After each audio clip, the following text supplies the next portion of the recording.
მოგესალმებით. თქვენ უყურებთ შინაურუს ყველაზე მარტივ რეცეპტების არხს YouTube-ზე. დღეს ერთად მოვამზადოთ გემრიელი ლობიანები. შინაურულის არხზე არის სხვადასხვანაირი ღვეზელების და ხაჭაპურების რეცეპტებიც. 250 მლ თბილ რძეში გავხსნათ 1 ჩაის კოზის საფუარი და 1/2 ჩაის კოზი მარილი. დავამატოთ 500 გრამი ფქვილი და მოვზილოთ ცომი. დავასხათ 2 სუფრის კოზის ზეთი და კარგად შევაზილოთ. მოზელილი ცომი დავდგათ თბილ ადგილას ამოსაფუებლად. ცომი მალევე ამოდის.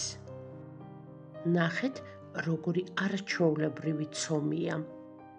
შემდეგ გადავიტანოთ მაგიდაზე და დავყოთ სასურველი ზომის გუნდებად. ცომის გუნდებსაც დავასხათ ცოტა ზეთი და კარგად შევაზილოთ, რომ ცომი უფრო გემრიელი და ელასტიური გამოვიდეს. ცომი გავაჩეროთ, სანამ მოვამზადებთ გულსართს.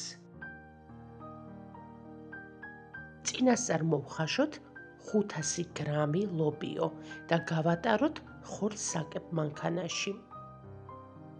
დავამატოთ შავი პილპილი და მარილი, შეგიძლიათ გემოვნებით ქონდარიც მიამატოთ. როცა არასამარხოდ ლობიას ვაკეთებ, ცოტა კარაქსაც ვამატებ. ცომის გუნდა ხელით გავშალოთ და მასზე დავადოთ ლობიოს გუნდა.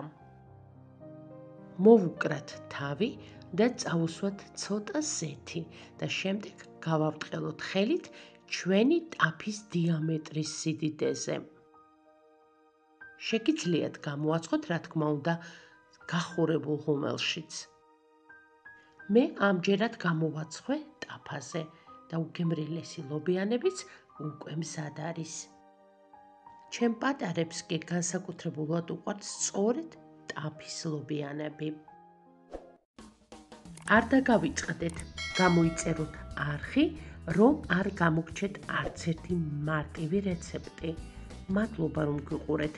მომავალ მარტივ რეცეპტამდე.